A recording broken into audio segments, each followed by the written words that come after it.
안녕하세요. 크래프트 유어 퓨처 채널에 오신 것을 환영합니다. 이 채널은 훌륭한 책들을 공유하고 동기부여를 전하는 공간입니다. 여러분도 저와 같은 생각을 한 적이 있으신가요? 사랑은 가장 가까우면서도 가장 멀리 있는 것이다. 추상적이면서도 동시에 현실적인 것이다. 우리는 사랑을 숭배하면서 사랑 때문에 무너집니다. 우리는 사랑을 소중히 여기면서도 사랑을 의심합니다. 우리는 사랑을 통제하려 하지만 결국 사랑에게 지고 맙니다. 진심으로 서로를 사랑했던 커플이 어느 날 이유 없이 이별하는 모습을 본 적이 있나요? 혹은 여러분 자신이 왜 끝났는지도 모를 관계를 경험한 적은 없나요? 옛날부터 지금까지 사랑에 대한 수많은 질문들은 끊임없이 이어져 왔습니다. 혹시 여러분도 아직 사랑으로 인해 상처받고 혼란스럽고 있다면, 아직도 이런 질문을 하고 있다면, 어떻게 하면 누군가와 관계를 맺는 과정 속에서 한 사람과 오랫동안 사랑을 지속하면서도 나 자신을 잃지 않을 수 있을까? 그리고 더 중요한 질문. 도대체 진정한 사랑이란 무엇인가? 그렇다면 이 질문에 대한 해답을 미국의 심리학자이자 사회학자, 인도주의 철학자인 독일 출신 에리히 프롬, 제릭 프람의 고전적인 저서에서 찾을 수 있을지도 모릅니다.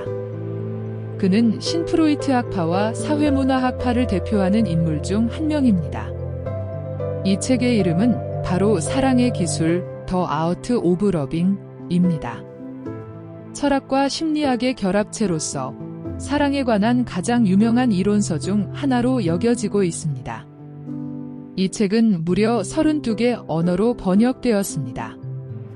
1957년에 출간되었음에도 불구하고 오늘날까지도 깊은 영향을 미치며 수많은 사람들이 사랑의 본질을 이해하는 데 도움을 주고 있습니다. 혹시 모르셨겠지만 많은 리더, 심리 전문가, 심지어 오프러 윈프리나 얼렌 더 바턴과 같은 유명 인사들도 프람의 철학을 성숙한 사랑의 지침서로 언급한 적이 있습니다. 많은 사람들은 진심으로 사랑하기 위해서는 육체적, 정신적으로 투자를 해야 한다고 생각합니다. 하지만 프람은 이렇게 말합니다. 사랑은 단순한 감정이 아니다.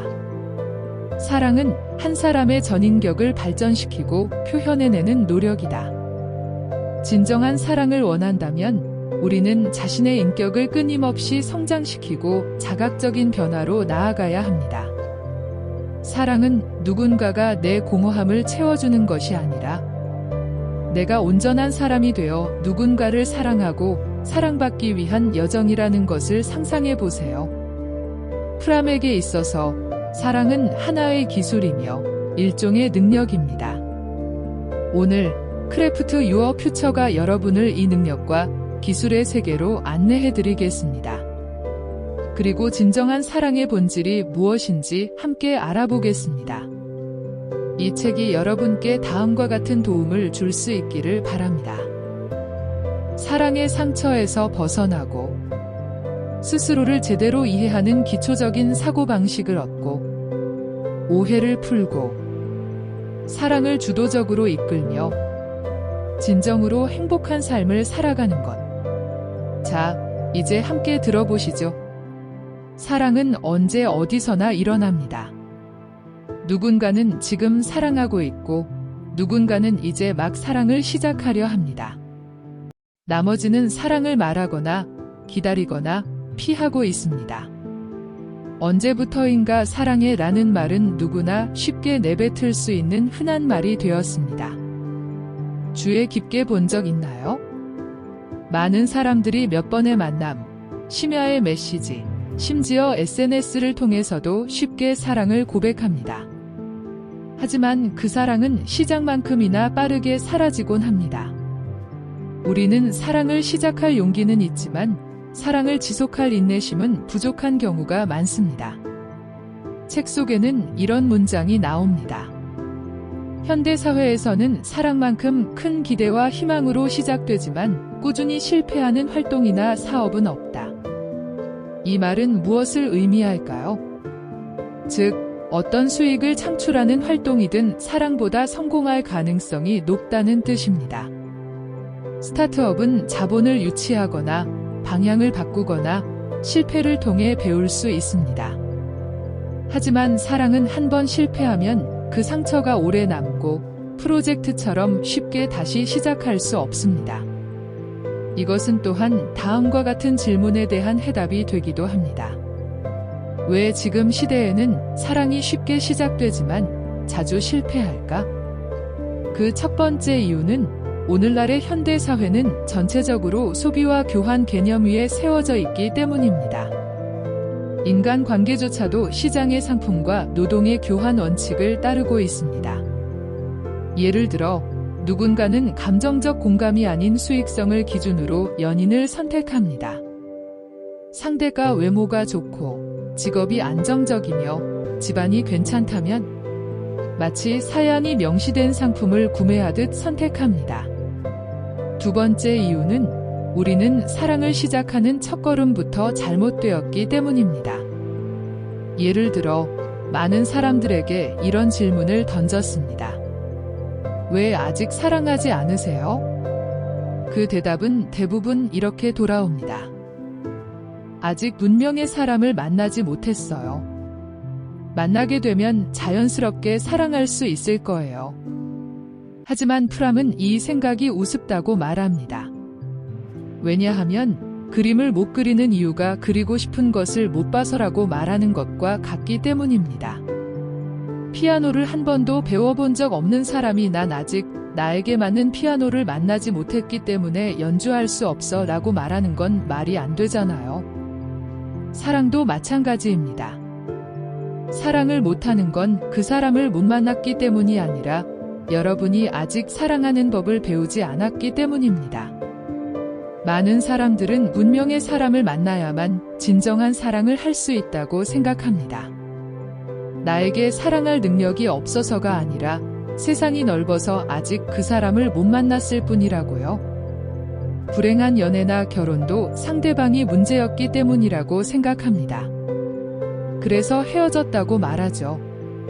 이러한 생각 뒤에는 이런 전제가 깔려 있습니다. 사랑의 문제는 나의 사랑하는 능력이 아니라 대상에게 있다고 여긴다는 것. 하지만 그것은 완전한 착각입니다. 그림을 못 그리는 건 대상이 문제가 아니라 내가 그림을 배운 적이 없기 때문입니다. 사랑도 마찬가지입니다. 사랑을 못하는 건 사랑하는 능력을 배우지 않았기 때문입니다. 어떤 남자가 이렇게 말한 적이 있습니다. 나는 3명의 여자와 사랑했지만 다 실패했어. 그들이 날 이해하지 못했거든. 그런데 거꾸로 물어보면 그는 자신이 정말로 그들을 이해하려 했는지 혹은 성숙하게 사랑할 수 있는 능력이 있었는지 돌아보지 않았습니다. 문제는 대상에게 있는 것이 아니라 오히려 당신 자신의 능력에 있습니다. 세 번째 이유는 다음과 같습니다. 현대의 사랑은 대상을 중심으로 이루어지고 물질적 가치를 기반으로 하다 보니 사람들은 사랑을 다음과 같은 질문으로 받아들이게 됩니다. 어떻게 해야 사랑받을 수 있을까? 그래서 대부분의 사람들은 누군가에게 사랑받기 위해 필사적으로 노력합니다. 사랑하기 위해가 아니라 사랑받기 위해 노력하는 거죠. 우리는 영화나 SNS를 참고하여 연인의 조건을 이렇게 상상합니다. 잘생기고, 키 크고, 연봉 높고, 유머 있고, 독립적이며, 섬세하고, 그리고 자신을 기력서처럼 꾸며서 그 기준에 맞추려 합니다. 하지만 사랑은 채용 경쟁이 아닙니다. 우리는 다른 사람과의 비교를 통해 사랑을 상호 이익을 위한 투자로 생각합니다. 사랑에 대해 말할 때 우리는 자동적으로 다음과 같은 사랑받는 지수를 높이는 기준을 연결시킵니다.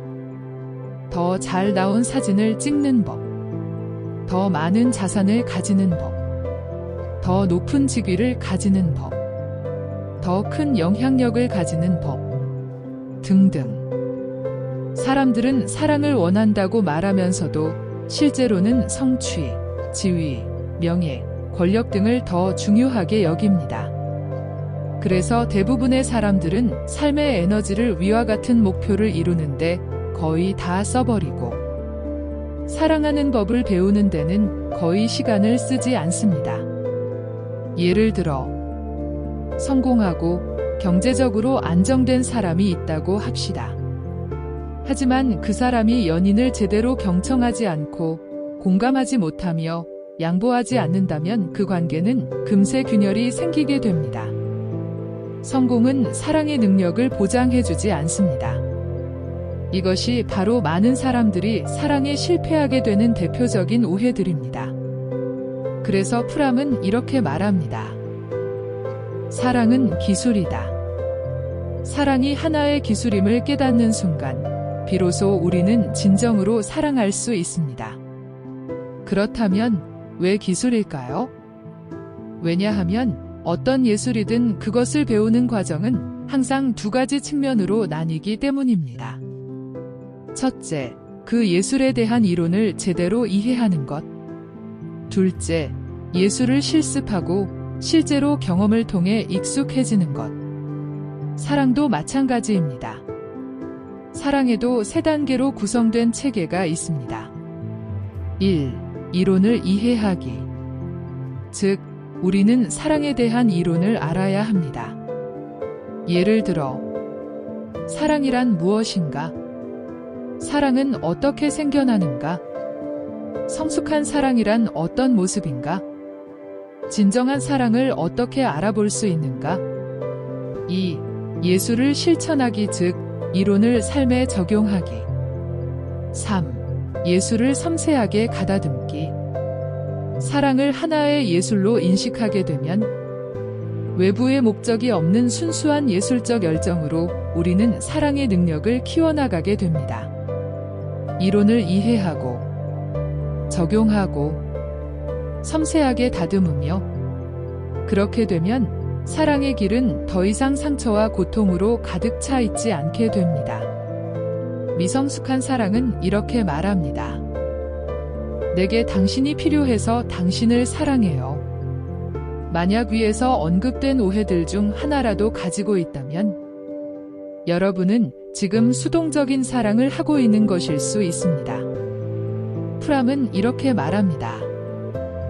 미성숙한 사랑은 내게 당신이 필요하기 때문에 당신을 사랑하는 것이다. 이것은 전형적인 수동적인 사랑입니다. 반면 진정한 사랑은 아주 적극적인 행동입니다. 그렇다면 여러분은 적극적인 행동을 어떻게 정의하시나요? 하루 종일 밤새도록 돈을 벌기 위해 일하는 사람은 적극적인 사람일까요? 정답은 아닙니다. 그 사람이 보여주는 적극성은 실제로는 소극성의 다른 형태입니다. 돈을 벌기 위해 일하는 사람은 본질적으로 고통받고 있는 사람입니다. 누군가 곁에 있어야만 사랑할 수 있는 사람도 본질적으로 고통받고 있는 사람입니다. 프람은 강조합니다. 성숙한 사랑은 당신을 사랑하기 때문에 당신이 필요해요이다. 당신이 사랑을 주도적으로 주고 베푸는 쪽이 되어야 한다는 뜻입니다. 사랑은 주는 것입니다. 이 말은 너무 많이 들어봤을 수도 있지만 사실 이 진리를 올바르게 이해하고 실천하는 사람은 많지 않습니다. 그렇다면 진정한 주는 것이란 어떤 의미일까요? 많은 사람들은 주는 것이란 곧 희생하거나 자신의 일부를 포기하여 상대방을 만족시키는 것이라고 오해합니다. 하지만 프람은 말합니다. 주는 것은 자신을 내어주는 것이며 이는 어떤 희생도 아니고 포기도 아니다. 그것은 내가 가진 생명에서 살아있는 것을, 나의 기쁨을, 나의 이해를, 나의 지식을, 나의 유머를, 나의 슬픔을 주는 것이다. 주는 것은 곧 생명을 전하는 것입니다. 받는 사람은 단순한 물건을 받는 것이 아니라 당신의 살아있는 부분을, 당신의 존재를 느끼는 것입니다. 사랑은 주는 것에서 시작합니다. 진심으로 누군가를 사랑할 때 우리는 주고 싶어집니다. 주는 것에서 더 큰 기쁨을 느끼게 되죠. 프람은 사랑의 4가지 핵심 요소를 다음과 같이 제시합니다. 1. 배려, 케어. 사랑은 배려에서 시작됩니다. 당신이 누군가를 사랑한다면 그 사람의 삶과 성장에 진심으로 관심을 가지고 돌봐야 합니다. 내가 널 사랑해 라고 말하면서도 그 사람의 필요나 고통에 무관심하다면 그것은 사랑이 아닙니다. 2. 책임, 리스판서빌러티. 사랑은 책임을 포함합니다. 여기서 말하는 책임이란 상대방이 자립하지 못해서 대신해주는 것이 아니라 자신의 선택과 행동에 대해 책임지고 상대방을 있는 그대로 받아들이고 지지하는 것입니다. 3. 존중, 리스펙트. 사랑은 존중을 전제로 합니다. 상대방이 나와 다른 존재임을 이해하고 그 사람이 자신답게 성장할 수 있도록 공간을 주고 자유를 허락하는 것. 그 사람이 나의 기대에 맞추는 것이 아니라 스스로를 실현할 수 있도록 돕는 것이 존중입니다. 4. 이해, 날리지. 사랑은 이해에서 깊어집니다. 상대를 정말로 이해하려면 시간과 노력, 관찰과 공감이 필요합니다. 단순히 난 너를 사랑해 라고 말하는 것으로는 충분하지 않습니다. 그 사람의 과거, 상처, 두려움, 욕망을 알고자 하는 마음이 있어야 합니다. 이 4가지가 함께 있을 때 사랑은 비로소 완전해집니다. 사랑은 감정이나 충동이 아닙니다. 사랑은 결정이고 행동이며 헌신입니다. 프람은 말합니다. 사랑은 기술이다. 그래서 우리는 그것을 배우고 연습하고 익혀야 한다. 만약 지금 사랑이 어렵고 관계가 힘들고 상처가 반복된다면 그건 여러분이 사랑에 실패한 것이 아닙니다. 아직 사랑을 배우는 중일 뿐입니다. 그러니 자신을 비난하지 마세요. 사랑은 타고나는 능력이 아니라 배움의 결과입니다. 음악가가 악기를 익히기 위해 수많은 시간 동안 연습하듯 요리사가 맛있는 음식을 만들기 위해 수없이 반복하듯 사랑 역시 연습이 필요합니다. 이제 여러분이 사랑을 시작하기 위해 해야 할 첫 번째 일은 사랑은 기술이다라는 관점을 받아들이는 것입니다. 그리고 그 기술을 배우고 싶다면 프람의 사랑의 기술은 아주 좋은 출발점이 되어줄 것입니다. 크래프트 유어 퓨처는 다음 영상에서 이 책의 구체적인 내용을 함께 나누고자 합니다. 그 전에 오늘의 내용을 정리해 봅시다. 사랑은 가장 가깝지만 가장 이해하기 어려운 감정이다. 대부분의 사람들은 사랑받는 방법을 고민하지만 정작 사랑하는 방법은 배우지 않는다. 사랑은 대상보다 능력의 문제이며 우리는 사랑을 배워야 한다. 사랑은 4가지 요소로 이루어진다. 배려, 책임, 존중, 이해. 사랑은 기술이며 모든 기술처럼 이론과 실천이 필요하다. 이제 여러분의 사랑은 더 이상 우연에 맡기는 일이 아닙니다. 직접 선택하고 배워가며 더 나은 방향으로 이끌어가는 것이 될 수 있습니다. 사랑은 받을 때보다 줄 때 더 깊어집니다. 사랑은 기다리는 것이 아니라 실천하는 것입니다. 다음 편에서는 사랑의 기술 속에서 프람이 말하는 여러 형태의 사랑에 대해 자세히 알아보겠습니다. 크래프트 유어 퓨처와 함께 성숙하고 주도적인 사랑을 배워보세요. 예를 들어 어떤 부모들은 이렇게 말합니다. 자신들이 일을 포기하고 여가를 포기하며 자녀와 함께하기 위해 희생했다고 말하면서 그에 따라 자녀가 자신들의 목표를 달성해야 한다고 요구합니다. 이것은 조건부 사랑의 유형입니다. 부모가 너를 위해 희생했으니 너는 부모의 기대에 따라 살아야 해. 하지만 그것이 진정한 사랑일까요? 아니면 신성한 이름 아래에 숨겨진 일종의 통제일까요? 이것은 주는 것이 아닙니다. 오히려 사랑이라는 이름으로 타인을 통제하는 것으로 간주될 수 있습니다. 실제로 주는 것이란 자신이 강하고 풍요롭고 능력 있다는 것을 인식하는 것입니다. 주는 것은 생명력을 증진시키고 자신을 더욱 행복하게 만들어줍니다. 한 번 누군가에게 친절한 행동을 했던 기억을 떠올려 보세요. 예를 들어 길을 건너는 낯선 사람을 도와주거나 식사를 나누거나 지쳐있는 누군가에게 격려의 메시지를 보낸 적이 있다면요. 그때 기분은 어땠나요? 대부분 마음이 가벼워지고 기분이 좋아졌을 것입니다. 많은 사람들은 이렇게 불평합니다. 나는 정말 많은 걸 줬는데 왜 그 사람은 나를 진심으로 사랑하지 않았을까? 하지만 이것도 진정한 주는 것이 아닙니다. 진정한 주는 것에는 행동 그 자체에서 오는 기쁨과 행복이 따릅니다. 원망이 아니라요. 주는 것이 받는 것보다 훨씬 더 행복합니다. 왜냐하면 주는 것은 잃거나 포기하는 것이 아니라 오히려 더 많이 얻는 것이기 때문입니다. 우리 존재의 가치는 바로 주는 행동 속에 있기 때문입니다. 어떤 사람들은 주는 것을 단순히 물질적인 것으로 이해합니다. 그들은 더 부유해지고 더 많은 돈을 벌어 더 나은 삶을 누리게 하고 자녀가 더 좋은 교육을 받을 수 있도록 하는 것이 사랑이라고 믿습니다. 그러나 그들은 풍요로움의 의미를 진정으로 이해하지 못합니다. 진짜 부자는 많은 재산을 가진 사람이 아니라 아낌없이 나눌 수 있는 사람입니다. 예를 들어 여러 채의 집을 가진 사람이 있지만 결코 누구를 돕지 않고 항상 누군가에게 이용당할까 두려워하는 사람. 반면 마지막 남은 한 끼를 배고픈 친구에게 기꺼이 나누는 평범한 사람.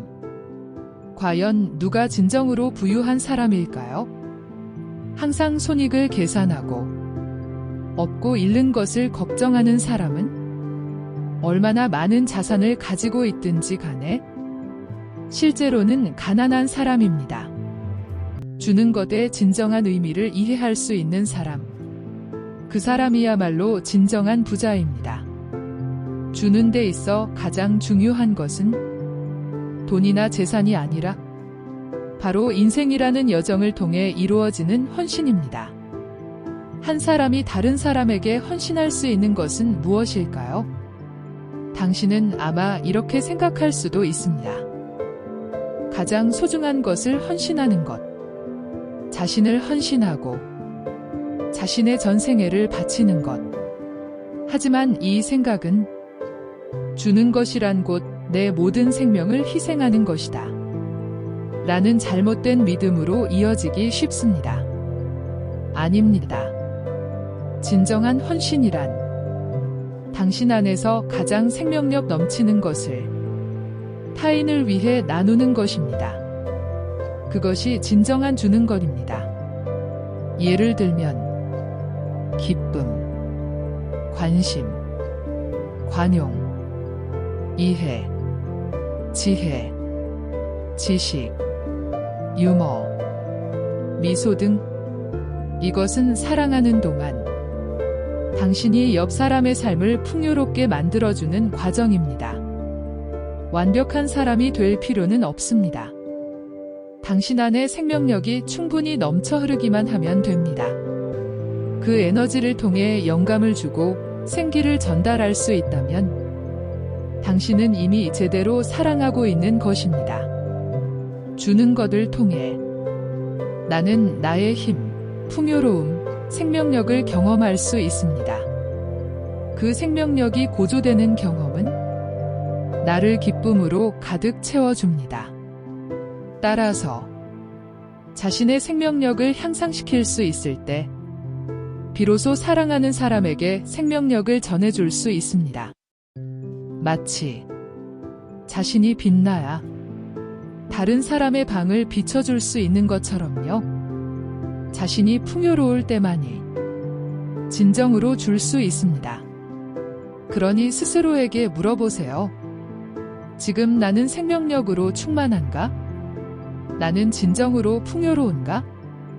주는 것을 두려워하지 않는 사람들은 대부분 내면이 가득 차 있고 마음속으로 부유한 사람들입니다. 고갈된 가슴은 사랑할 수 없습니다. 차가운 영혼은 따뜻함을 전할 수 없습니다. 이것이 현실적으로 부족한 사람이 줄 수 없다는 의미는 아닙니다.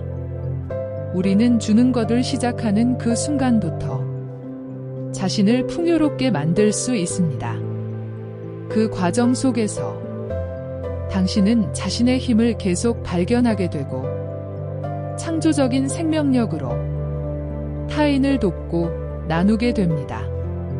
그리고 결국 세상 앞에 이렇게 당당하게 설 수 있게 됩니다. 이것이 나야. 이것이 나의 힘이야.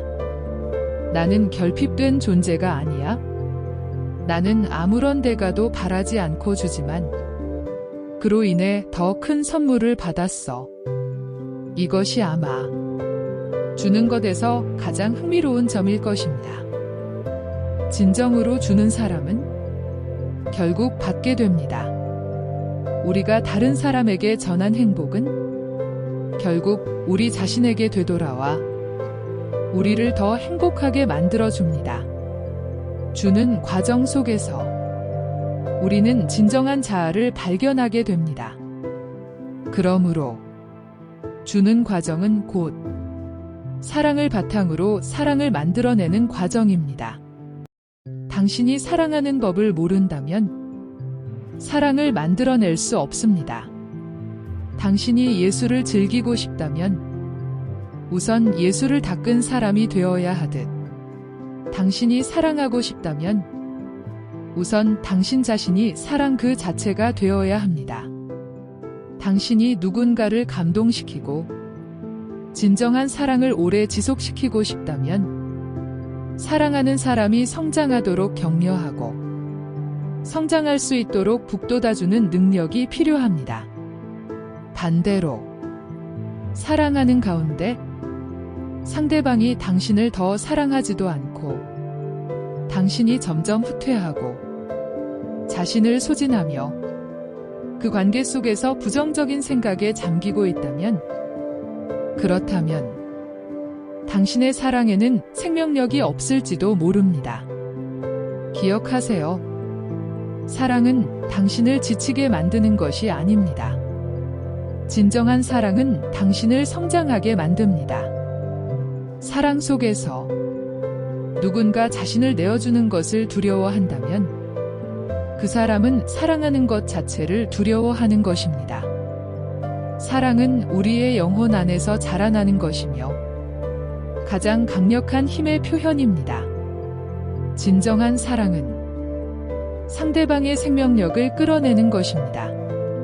자발적인 헌신, 긍정적인 영향력, 그것이 바로 진정한 사랑입니다. 상대로부터 무언가를 얻고자 하는 것이 아니라요. 우리는 이제 사랑의 기술에 대한 이론적 기초를 한 걸음 내디뎠습니다. 그렇다면 다음으로는 과연 어떤 것이 진정한 사랑인지 살펴봅시다. 많은 사람들이 진정한 사랑을 가지지 못하는 이유는 심지어 어떤 사람은 평생 단 한 번도 진정으로 사랑하지 못하는 이유는 바로 사랑과 공생관계의 을을 구분하지 못하기 때문입니다. 이것은 아주 흔한 혼동입니다. 많은 사람들이 서로에게 의존하고 서로가 서로를 필요로 할수록 더 사랑한다고 생각합니다. 하지만 사실 의존은 종종 외로움에 대한 두려움을 가린 가면일 뿐 진정한 사랑이 아닙니다. 그렇다면 공생관계란 무엇일까요? 가장 전형적인 예는 어머니와 태아의 관계입니다. 태아였을 때 우리는 어머니의 몸 일부였습니다. 우리는 어머니를 통해 안전함을 느꼈고 그 존재 자체로 한 여성이 엄마라는 존재로 승화되게 만들었습니다. 이것은 신체적인 본능에 의한 자연스러운 연결입니다. 하지만 영원히 지속될 수는 없습니다. 아기는 세상 밖으로 태어나 독립적인 존재가 되어야 합니다. 이것이 바로 신체적 공생 관계입니다. 하지만 심리적 공생은 훨씬 더 복잡하며 항상 긍정적인 면과 부정적인 면을 동시에 지닙니다. 이때의 부정적인 공생이란 이런 의미를 내포합니다. 태아는 어머니의 몸에 의존해야만 외로움에서 벗어나 스스로를 보호할 수 있다. 그렇지 않으면 존재할 수 없다. 비슷하게 이미 성인이 된 많은 사람들조차도 이런 심리적 공생관계 속에서 살아갑니다. 예를 들어 어릴 적부터 부모가 모든 결정을 대신 내려주고 성인이 되어서도 스스로 선택하거나 도전하지 못한 사람들. 그들은 늘 부모 곁에 있어 외로워 보이지 않지만 실상은 독립적인 존재가 아니기에 완전한 인간이라고 볼 수 없습니다. 공생관계에서는 통제를 좋아하고 자녀를 자신의 일부처럼 여기며 자신의 외로움을 회피하려는 사람들도 많습니다. 이런 사람들은 자녀를 잃는다는 것을 삶 전체의 힘을 잃는 것으로 느낍니다. 이런 공생관계는 우리 일상 어디에서나 쉽게 볼 수 있습니다. 그리고 언제나 사랑이라는 이름으로 위장되어 있습니다. 예를 들어 상대를 지나치게 통제하고 하나하나 간섭하며 질투하고 자신이 원하는 모습으로 바꾸려 하는 사람. 그들은 말합니다. 널 사랑해서 그래? 하지만 그것은 의존이지 사랑이 아닙니다. 우리 눈앞에 있는 모든 사랑을 가장한 통제와 의존은 진정한 사랑이 아닙니다. 왜냐하면 그 안에는 서로의 자기 정체성이 사라졌기 때문입니다. 게다가 진심으로 사랑할 줄 모르는 사람들은 대부분 성숙한 인격을 아직 갖추지 못한 사람입니다. 정신분석학 이론에 따르면 우리는 어릴 적 무조건적인 어머니의 사랑을 경험합니다. 어머니의 사랑은 축복이자 평안함입니다. 하지만 무조건적인 모성애는 단점도 가지고 있습니다. 그것은 아무런 노력 없이도 얻을 수 있는 사랑이기 때문입니다. 그런 사랑에만 의존하게 되면 결국 마음에 공허함이 생기고 항상 누군가에게 그 빈자리를 채워주길 바라게 됩니다. 어머니의 사랑이 무조건적이라면 아버지의 사랑은 조건부입니다. 아버지는 대개 자신과 닮은 자녀를 더 사랑하고 자신을 자랑스럽게 만드는 자녀를 더 인정합니다. 아버지의 사랑은 이런 원칙을 따릅니다. 내가 널 사랑하는 이유는 내가 내 기대를 충족시켰기 때문이고 너는 내 의무를 다했고 너는 나와 닮았기 때문이다. 이런 사랑은 노력하지 않으면 얻을 수 없습니다. 아버지의 기대를 저버리면 사랑도 잃게 됩니다. 하지만 아버지의 사랑도 긍정적인 측면이 있습니다. 그것은 통제할 수 있는 힘을 주고 더 노력하게 만드는 원동력이 됩니다. 어머니는 우리에게 안정감을 줍니다. 아버지는 세상과 맞서는 법을 가르쳐 줍니다. 갓 태어난 아이는 어머니의 무조건적인 사랑과 돌봄이 필요합니다.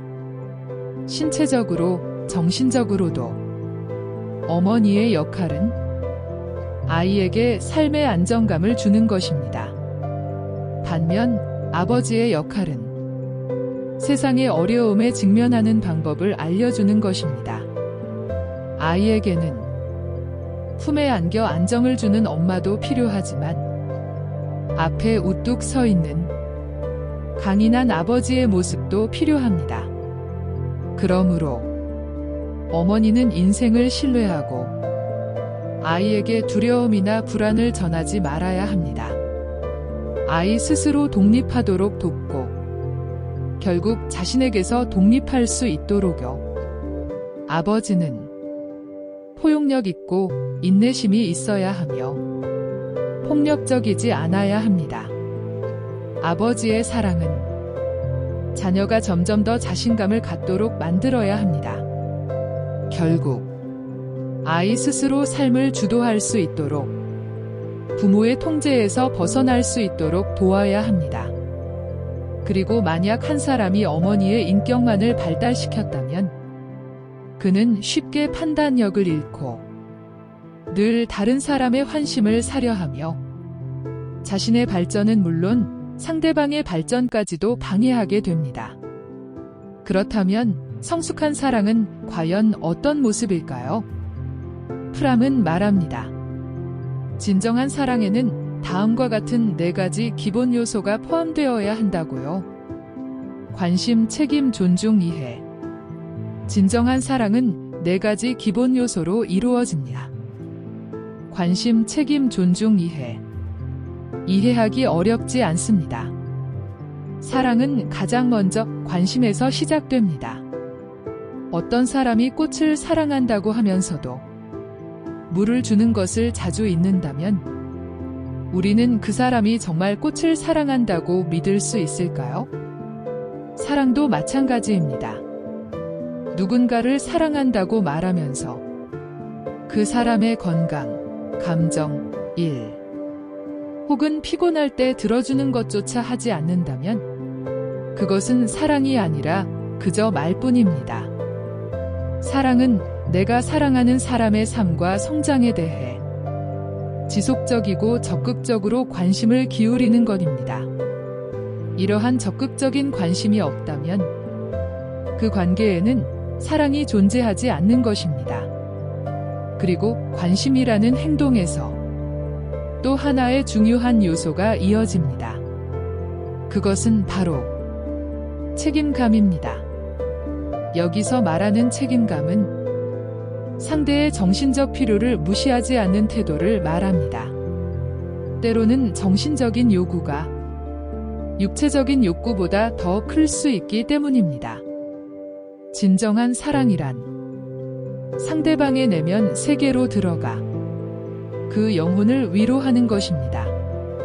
예를 들어 그 사람이 힘든 하루를 보낸 날 그에게 필요한 것은 값비싼 선물이 아니라 따뜻한 포옹, 이해의 눈빛, 그리고 내가 여기 있어? 걱정 마 라는 한마디입니다. 다음으로 중요한 요소는 존중입니다.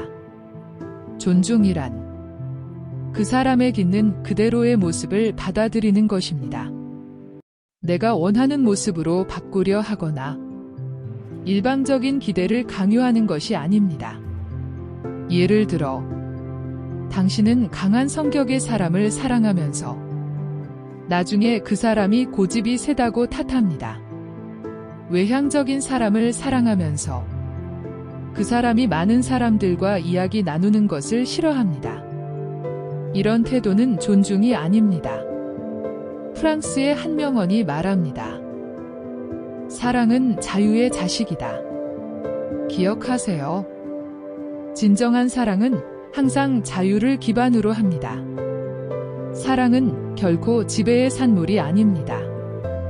어느 영화에서 나온 멋진 말이 있습니다. 제목은 잊었지만 당신이 누군가를 사랑한다면 그 사람에게 자유를 주세요. 그 사람이 돌아온다면 그는 언제나 당신의 사람이었고 돌아오지 않는다면 그는 본래 당신의 사람이 아니었던 겁니다. 그리고 마지막 요소. 앞선 모든 요소들을 가능하게 하는 기반이 되는 것이 있습니다. 그것은 바로 이해입니다. 이해가 없으면 우리는 상대를 존중할 수 없습니다. 이해가 인도하지 않으면 사랑은 무책임하고 눈먼 감정이 됩니다. 이해가 없다면 관심조차도 그저 공허한 말뿐일 수 있습니다. 이해란 단순히 그 사람이 무엇을 좋아하는지 아는 것이 아니라 그가 숨기고 있는 고통, 그가 말하지 못하는 것들까지도 보는 능력입니다. 진정한 사랑이란 관심, 책임, 존중, 이해. 비록 단 8글자지만 삶에 적용하는 것은 결코 쉬운 일이 아닙니다. 하지만 저는 믿습니다. 당신이 사랑의 기술을 끊임없이 연마하고 자신의 생명력을 키우고 스스로를 풍요롭게 만든다면 이 4가지가 조화를 이루는 지점을 찾게 될 것입니다. 그 순간부터 당신의 삶은 점점 더 행복해질 것입니다. 이론만 듣고 끝내지 마세요. 사랑은 연습이 필요합니다. 만약 우리가 단순히 기분과 충동에 따라 무언가를 한다면 그건 단지 재미있는 오락일 뿐입니다. 하지만 사랑은 오락이 아니라 하나의 제술입니다. 빅토르 위고는 이렇게 말했습니다. 세상에 사랑이 없다면 태양도 꺼질 것이다.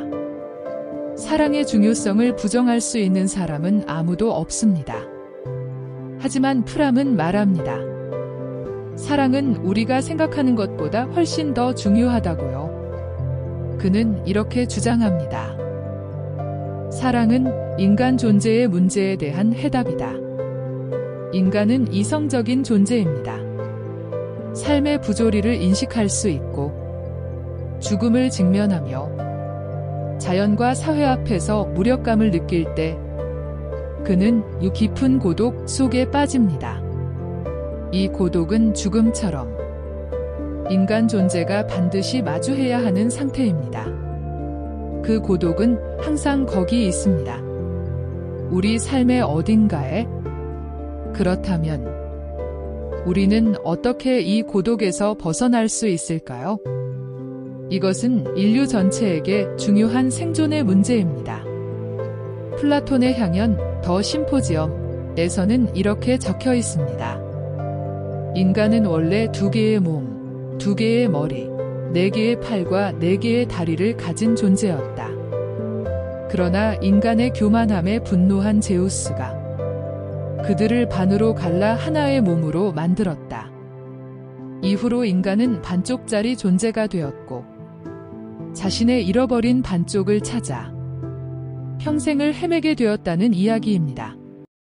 플라톤은 이것이 사랑의 기원이라고 봅니다. 반쪽이라는 상태는 우리 각자가 불완전함을 지닌 존재라는 상징이며 동시에 그 안에 깃든 깊은 고독을 표현합니다. 그렇다면 우리는 이 고독에서 어떻게 벗어날 수 있을까요? 그 해답은 바로 사랑입니다. 사랑은 인간이 자신의 독립성과 온전함을 유지하면서도 세상과 연결될 수 있게 해주는 감정입니다. 사랑을 통해 인간은 더 긍정적으로 사고하고 창의성을 발휘하고 세상을 더 넓고 깊게 이해할 수 있습니다. 그러므로 우리는 사랑이 필요합니다. 자신을 사랑하고 사람을 사랑하고 세상을 사랑하는 것. 사랑은 그만큼 중요합니다. 우리는 사랑을 갈망하면서도 사랑을 진정으로 소중히 여기지는 않습니다. 마치 수많은 유혹과 욕망이 가득한 길 위의 토끼처럼 우리는 존재의 본래 목적을 잊고 우주의 마지막 사명을 잊습니다. 그것은 바로 사랑하고 베푸는 것. 사랑을 하나의 제술로 여겨야 합니다. 그리고 인생이라는 여정 속에서 그 예술을 연습하고 단련하며 자기 자신을 끊임없이 수련하는 것입니다. 프람은 말합니다. 어떤 예술이든 숙련되기 위해서는 다음 4가지가 필요합니다. 훈련, 스스로를 끊임없이 다듬는 능력, 집중 곧 마음을 쏟는 태도, 인내 끝까지 해내는 끈기, 사랑에 대한 최대한의 주의와 집중력, 그리고 이 4가지 외에도 가장 중요한 조건 중 하나는 다음과 같습니다. 자존심을 극복하는 것. 자존심이란 무엇일까요?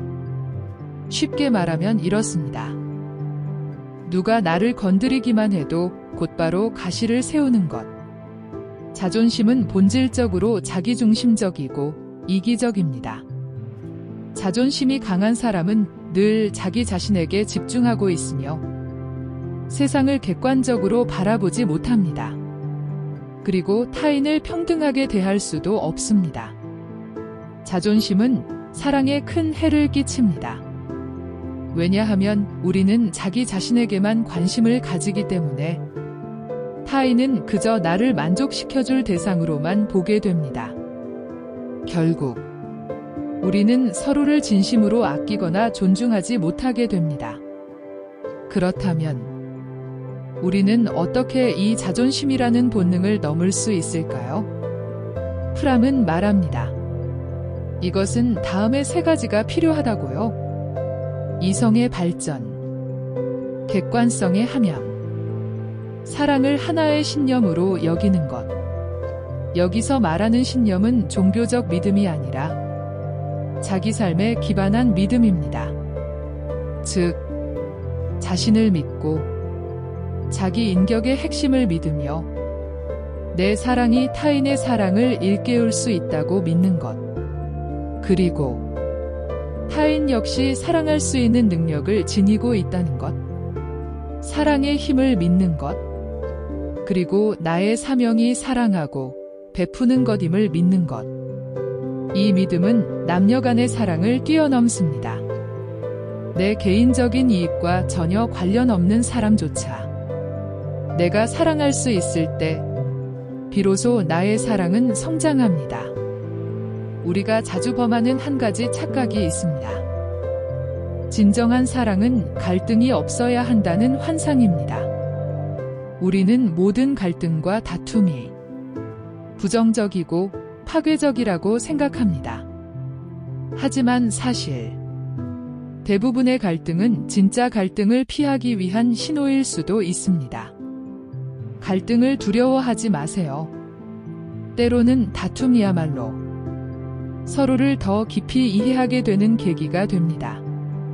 운명이 어떤 사람을 당신 앞에 데려왔을 때 그 순간은 지금 이 시점에서 가장 완벽한 타이밍일 것입니다. 그리고 만약 그 사이에 고통이 찾아온다면 그것은 당신에게 이렇게 말하고 있는 것입니다. 이제는 너 자신을 사랑해야 할 때야. 오늘 이 책이 당신에게 진정한 사랑을 시작할 수 있는 완전히 새로운 출발점이 되어주기를 바랍니다. 마지막으로 꼭 기억하세요. 진정한 사랑이란 주는 것이며 상대에 있는 그대로를 받아들이고 자신을 사랑하며 자기 자신으로 살아가는 것입니다. 지금까지 들어주셔서 감사합니다. 이 팟캐스트가 도움이 되었다면 필요한 분들께 공유해주세요. 좋아요 버튼을 눌러주시고 구독과 알림 설정을 하시면 다음 에피소드도 함께 하실 수 있습니다. 다시 한번 감사드리며 다음 콘텐츠에서 또 만나요.